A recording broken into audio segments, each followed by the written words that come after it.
오늘 내리는 단비처럼 오늘 양당의 원내 지도부 회동도 현안 일을 다 타결해서 국회에도 단비가 내렸으면 좋겠습니다. 오늘 생일을 맞이한 원우철 대표님께 진심으로 축하드립니다. 케이크 앉았습니다. 아니 뭐 케이크 안 주셔도 되는데 법안 처리 선물 드시면 됩니다.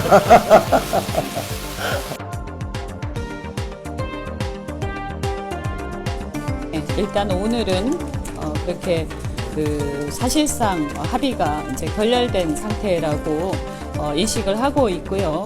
주요한 정치 일정들이 있음에도 불구하고 그런 거에 대한 논의가 없이 그냥 자리를 박차고 나갔기 때문에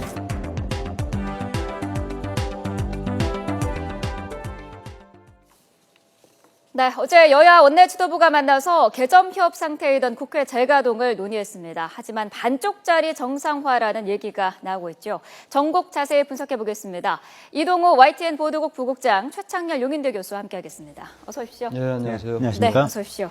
자, 앞서서 저희가 영상으로 봤습니다만 단비가 내렸으면 좋겠다라고 했는데 역시나 해갈은 되지 못했습니다. 여야 지도부가 어제 모처럼 만났는데 반쪽 국회라는 결과물을 얻었어요. 네, 그렇습니다. 네. 일단 보셨지만 그 예결위하고 상임위는 정상화를 하기로 했죠. 네. 그렇지만 이 민생 법안 처리들을 위한 본회의 개회는 아직 잡지를 못한 거죠. 네. 여당에서는 민생 관련 법안들은 특히 이제 쟁점이 없는 법안들은 여야가 합의한 법안들은 이번에 빨리 본회의를 잡아서 처리를 하자 이렇게 요청을 했습니다만 네. 야당에서는 이제 몇 가지 요구 사안을 내놨습니다. 뭐 첫 번째는 이제 전월세난을 해결하기 위한 종합적인 방안을 내놔라. 그리고 네. 또 하나는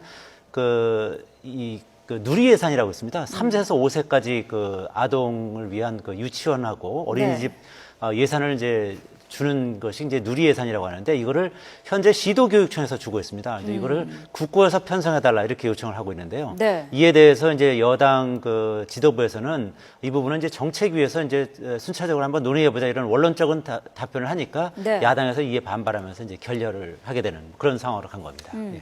결과적으로는 빈손으로 종료했다라고도 볼 수 있지 않나요? 어떻게 보셨나요? 근데 지금 이제 여당이 얘기하는 거는 경제 활성화 법안 그리고 비쟁점 법안 우선 처리하자라는 거고 네. 한중 FTA 비준 동의를 위한 여야정 협의체도 구성하자라는 건데 야당은 다 반대하고 있는 거예요, 네. 사실. 그리고 경제 활성화 법안에 대해서도 이름은 이제 경제 활성화 법안 또는 민생 법안인데 야당은 이 부분을 민생 법안으로 보고 있지 않고 있는 상황이에요. 그래서 네. 야당이 주장하는 민생 법안은 또 따로 있습니다. 지금 주거와 중소기업과 이런 관련 아까 지금 우리 이 국장 말씀하신 것처럼 저기 전월세 피크제 같은 것들 이런 네. 것들을 이제 민생이라고 보고 있는 거거든요. 그래서 어쨌든 생각은 다른데 어차피 지금 예산 문제도 굉장히 중요하잖아요. 근데 예산은 작년에 처음 2002년 이후 처음 이제 제 시간에 통과가 됐어요. 국회 선진화법에 의해서. 네. 올해도 그렇게 될 수밖에 없는 상황인데 예산은 어차피 통과가 될 거고 자동 부의되니까 자동 상정되니까 네. 그렇다면 지금 현재 이 여야의 어제 이른바 3+3 이 회의가 결렬됐으나 기본적으로 어느 정도 비쟁점 법안에 대해서는 통과시키겠다는 합의가 형성돼 있는 것이고 네. 여당도 지금 이제 주거와 중소기업 문제 이런 것들 특히 누리과정 문제 이런 것들에 대해서 정책위에서 얘기하자고 합니다만 어쨌든 합의를 해 나갈 겁니다. 아마 그래서 이 부분은 예산을 앞두고 특히 내년 총선을 앞두고 특히 이제 선거 획정 등을 앞두고 여야가 기싸움을 하는 그러한 측면이 대단히 강해 보인다는 겁니다. 네. 기싸움 말씀을 하셨는데 처음에 시작은 화기애애했습니다만 이종걸 원내대표는 회담장을 박차고 나가기도 했다고요. 예, 그렇습니다. 네. 이제 박차고 나가는 것이 아까 말씀드렸듯이 야당에서 요구하는 두 가지 사안이 있었지 않습니까? 네. 이제 누리과정 예산을 이제 국고에 편성해달라는 거하고 그리고 전월세 관련 이제 종합대책을 마련해달라 그랬는데 네. 이에 대해서 이제 새누리당 지도부가 정책위에서 이제 차차 한번 논의를 해보자 이런 이제 원론적인 답변을 하니까 이제 그에 대해서 발끈해서 이제 결국 결렬을 선언했다는 건데요. 네. 이 부분은 앞으로 이제 계속 서로 여야 간에 그 어떤 접점을 찾아가면서 아마 그 뭔가 이제 해결 방안을 내놓지 않을까 이렇게 예상을 할 수 있겠습니다. 네. 자, 어찌됐든 결국에는 뭐 야당이 국회로는 돌아왔습니다. 뭐 아무래도, 통상적인 거죠. 네. 아무래도 이 교과서 전국을 좀 길게 끌고 가기에는 여론이 부담이 됐던 걸까요? 어차피 국정화를 뭐 확정 고시한 거고 이런 상황 속에서 계속 뭐 원내 여러 가지 선거 획정 문제, 예산안 문제, 법안 문제 이런 것들을 내팽겨칠 명분이 전혀 없죠. 네. 그리고 이런 뭐 이제 꼭 장외 투쟁이 아니더라도 계속 교과서 국정화를 고리로 해가지고 이른바 투쟁을 하기에는 뭐 명분도 약하거니와 네. 그리고 뭐 어떤 그 여론의 비판을 의식하지 않을 수가 없었을 겁니다. 아마 그래서 3일날 이제 그 농성에 들어갔다가 4일 만에 농성 풀고 오늘 이제 정상화된 거거든요. 네. 그 교과서 국정화 문제 일단 그것을 해서 이제 정상화됐다 하더라도 여야가 이 교과서 국정화 문제를 가지고는 계속 부딪힐 수밖에 없을 것 같고 지금 네. 이제 논의한 여러 가지 이제 법에 관련된 부분들도 결국은 사안마다 이 교과서 국정화 문제 때문에 곳곳에 뇌관이 도사리고 있다 이렇게 봐야 될 것 같습니다. 네, 오늘 발표된 이 여론조사 결과를 봐도 이 국정화 반대 여론은 높은데 그렇다고 이게 야당에 대한 지지율로 연결이 되지는 않는 것 같아요. 네, 그렇습니다. 네. 오늘 그 리얼미터가 여론조사를 발표했고요. 네. 지난주에 그 갤럽이 금요일날 여론조사를 발표했는데 오늘 그 리얼미터 여론조사를 보면 새누리당 지지율이 40.6%로 이제 그 지난주와 뭐 비슷한 상황인데 새정치민주연합은 27.2%에서 25.4%로 내려갔습니다. 네.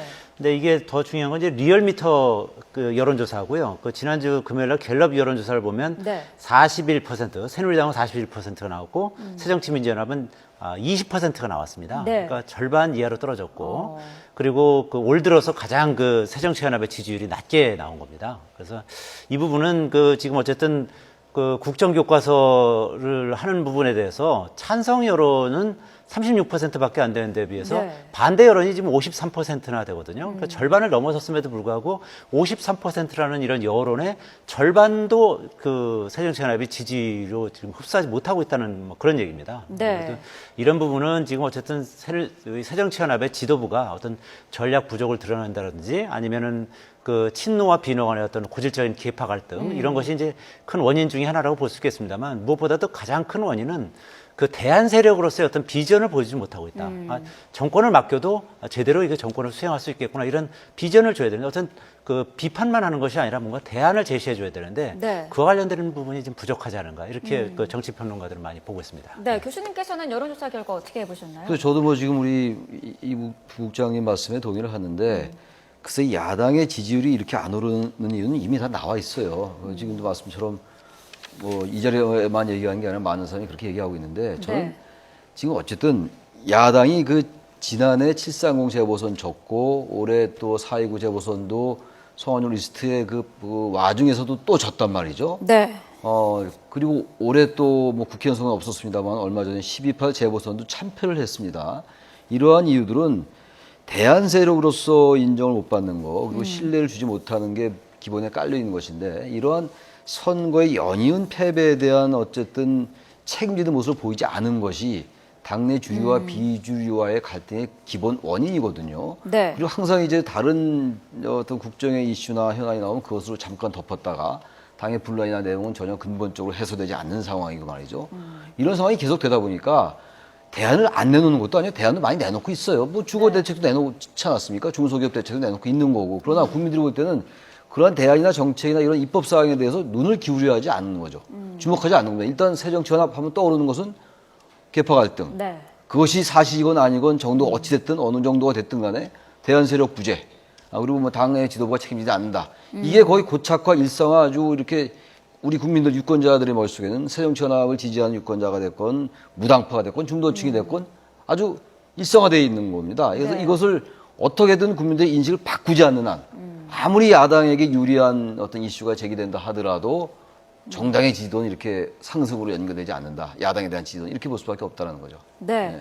자, 여러 가지 해야 할 일들이 많습니다만 그 선거구 획정 문제가 지금 발등에 떨어진 불이 되지 않았습니까? 예, 그렇습니다. 네, 앞서서 속보도 나왔습니다만 오후 2시에 국회의장과 여야 대표가 만나기로 했는데 아무래도 이 선거구 획정 문제를 논의를 하겠죠. 예, 그렇습니다. 이제 선거구 획정은요, 이번 주 금요일 13일까지 원래 마무리를 하도록 그렇게 돼 있습니다. 네. 이제 그런데 지금 여러 가지 뭐 지금 여야 간의 어떤 이견 상황을 볼 때 아마 13일까지 그 타결되기는 상당히 어려운 상황 아닌가 이렇게 보여집니다. 특히 네. 여당 같은 경우는 그 비례대표를 좀 줄이고 한 6석 정도 그 지역구 의석을 좀 늘리자. 그렇게 해서 좀 농어촌 지역 그 축소되는 것을 이제 최소화하자 이런 의견인 반면에 네. 야당 같은 경우는 지역구 의석은 그대로 유지하고 또 비례대표도 유지하자. 다만 권역별 비례대표제를 좀 만들자. 특히 이제 의석수를 조금 늘리자는 의견도 좀 일부 있습니다만 네. 어쨌든 이렇게 이제 여야 간의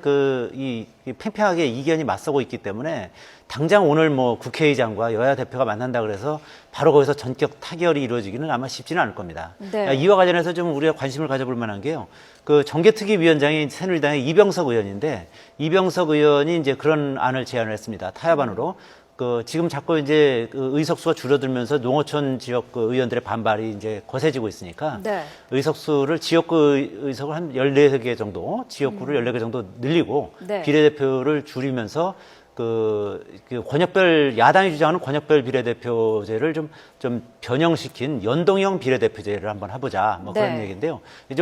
좀 간단히 설명한다면 연동형 비례대표제라는 것은 예를 들어서 제3당이 그 총선에서 11% 정도를 얻었는데 네. 실제로 이제 지역구하고 비례대표 합치면 한 11석밖에 안 된다 이럴 경우에 원래 11%면 300석에 11%면 33석이 돼야 되지 않습니까? 네. 근데 그 절반인 17석까지는 보장을 해주겠다. 그러니까 11석에서 6석을 더 추가시켜주는 그 비례대표제를 통해서 추가해주는 이런 그 균형 의석제 이런 거를 이제 제안을 한 겁니다. 네. 근데 이것이 아마 뭐 여야가 곧바로 받아들이기는 아마 쉽지는 않을 것 같고요. 어쨌든 그런 안을 제시했기 때문에 하여튼 여러 가지 그 제안이 계속 나오지 않을까 이렇게 예상이 됩니다. 네. 자, 어찌됐든 지금 정치권 시계는 4월 총선에 맞춰서 돌아가고 있는 모양새인데 그 총선 필승 건배사를 했던 그 정종섭 행자부 장관이 사의 표명을 했습니다. 어떻게 보시나요? 지난번에 지난 8월이었죠. 새누리당 연찬에서 총선 필승 건배 때문에 뭐 비판도 많이 받았고 네. 야당이 뭐 탄핵소추안도 제출하고 막 이랬잖아요. 네. 근데 그 당시에는 어쨌든 총선 출마 생각이 없다라고 아주 단호하게 얘기를 했습니다. 근데 불과 이제 2달여 지난 다음에 총선 출마로 해석될 수 있는 발언을 어제 했어요. 그리고 네. 그 장관의 사퇴 기자회견도 아주 급작스럽게 한 거죠. 미리 알리지 않고 말이죠. 네. 그러다 보니까 총선에 출마하려는 게 아니냐라고 해석될 수밖에 없어요. 왜 그러냐면은 박근혜 정부의 성공을 위해서 무슨 일이든지 하겠다. 네. 그렇다면 총선 앞두고 뭐 할 게 뭐가 있겠습니까? 뭐 장관 위에 뭐 총리 하겠습니까? 뭘 하겠습니까? 그래서 총선 출마로 이제 그 해석이 되는 건데 이 부분은 여러 가지 뒷 문제를 남길 것 같아요. 네. 일단 뭐 이 정종섭 장관이 이제 지난해 세월호 참사 이후에 행정자치부 장관으로 들어왔잖아요. 일단 뭐 최근에 유일호 장관, 전 장관과 유기준 장관에 비해서는 그분들은 7개월밖에 안 했으니까 네. 이분은 1년 4개월이니까 덜 단명하지만 역시 단명하다라는 것이고 네. 또 현재 그 비판 많이 제기됐습니다만 청와대에 의원 출신들 장관들이 굉장히 많았었잖아요. 현재도 황우려 장관도 있고 황우려 부총리, 최경환 부총리, 김희정 여성가족부 장관 다 있거든요. 어차피 이번 개각에 포함이 돼야 될 것 같고 네. 그렇다면 이러한 것들은 이미 충분히 예상이 됐을 텐데 국회의원들을 뭐 어떤 경력관리용으로 장관으로 있다가 또 총선 앞두고 사실 청와대에 참모가 됐건 장관이 됐건 나와서 총선 출마하면 그것은 직간접적으로 암묵적으로 박근혜 대통령의 이른바 박심이 실렸다고 해석할 수밖에 없는 거 아니겠어요? 네. 그래서 이분이 지금 뭐 대구로 출마할지 정종섭 장관이 말이에요. 전 장관이라고 그래야 되나요?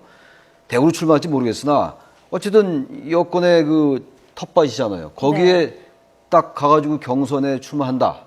그렇다면 거기 있는 여러 대의원들이나 이런 사람들이 이건 박근혜 대통령의 박심이구나 라고 네. 할 확률이 높아요. 단정할 수는 없으나 네. 그렇다면 이러한 것들은 결코 우리 정치 전반적으로 볼 때 바람직하지 않다라는 겁니다. 이분이 뭐 국회의원이 되고 안 되고 그건 둘째 문제인 것이고 네. 이런 식으로 정치를 하게 되면은 사실 일종의 전략공천인 거죠. 실질적인 전략공천은 아니겠으나 경선을 치른다면 전략공천은 아니지만 이런 부분들은 비판을 받지 않을 수가 없어요. 그래서 앞으로는 이게 박근혜 정부뿐만이 아니라 지난 정부 때도 많이 그랬어요. 네. 어떤 뭐 경력관리용으로 대선 주자급으로 올리기 위해서 장관을 잠깐 갔다 오는 거죠. 그래서 이런 것들은 대통령께서도 인식을 좀 바꿀 필요가 있다. 장관에 대해서 이런 생각을 좀 합니다. 네, 14일에 이제 대통령의 해외 순방이 예정이 되어 있는데 그 이전에 개각이 좀 단행이 될까요? 예, 그렇습니다. 이제 지금 이제 예상이 되고 있는데요. 네. 지금 좀 전에 말씀하신 것처럼 지금 현재 개각 그 대상이 되는 인물들은 이제 총선에 네. 출마할 장관들이라고 하겠죠. 특히 이제 최경환 장관 같은 경우 이제 12월 2일 그 예산안 통과 이후에 이제 개각에 포함될 것 같고요. 네. 이번에 이제 황우여 교육부총리하고 김희정 여성가족부 장관 확실히 들어갈 것으로 보이고요. 네. 지금 이제 그 화면에 나오는 내용들은 그 20대 그 이미 사퇴한 20대 총선이 예상되는데 이미 사퇴한 그 청와대와 그 장관들 얘기하는 건데요. 민경욱 전 청와대 대변인이 인천 연수에 나오고요. 정광산 전 청와대 춘추관장은 대구 북갑에 지금 출마 예상되고요. 네. 정종섭 그 행자부 장관은 대구 동구갑에 아. 그 유승민 의원 옆 지역구죠. 유성걸 네. 의원하고 이제 붙을 가능성이 높고요. 그다음에 조윤선 전 청와대 전무석은 서울 서초갑에 지금 출사표를 던지고 있는 그런 상황입니다.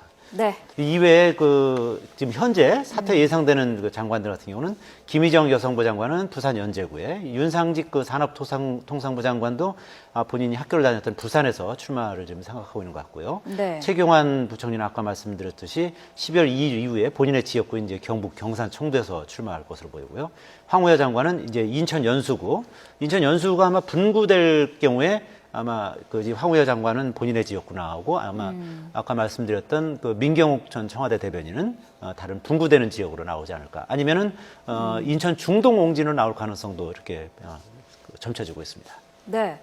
자, 이 대구 경북 지역의 국무위원들이 잇따라 좀 출마 의사를 밝히지 않았습니까? 그러면서 여당 내 물밑 공천이 좀 재점화될 것이다 이런 관측도 나오고 있어요.